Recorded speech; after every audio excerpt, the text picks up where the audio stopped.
భారతదేశంలో అత్యంత శక్తివంతమైన లీడర్స్ లో మోదీ తర్వాత చంద్రబాబు అంటున్న నేషనల్ మీడియా ప్రతినిధి. ఇక చంద్రబాబుకు ముందు చూపు ఉందని, తన రాష్ట్రం పట్ల ప్రజలకు ఏదో చేయాలన్న దృక్పథం, గొప్ప ఆశయాలు కలిగిన వ్యక్తి చంద్రబాబు నాయుడు అని అన్నారు. ఇక ఇప్పటి వరకు ఎంతో మంది రాజకీయ నేతల్లో చూసాము, కానీ ప్రధానమంత్రి నరేంద్ర మోదీ తర్వాత అంతటి నాయకత్వ లక్షణాలు కలిగిన ఏకైక వ్యక్తి కేవలం చంద్రబాబు నాయుడు అని నేషనల్ మీడియా ప్రతినిధి కళాఖండిగా చెప్పారు. Who is the second most powerful person in the Modi-led NDA government? And I use the word NDA very deliberately.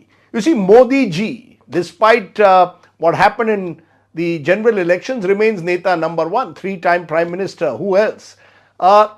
For you could argue that for long, Amit Shah has been Neta number two, despite being downsized by the election results.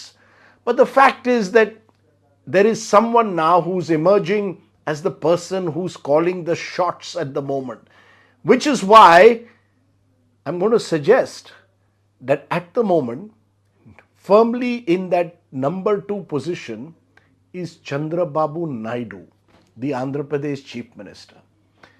As we've seen just in this week's union budget, Mr. Naidu has ensured an bonanza for his state of Andhra Pradesh.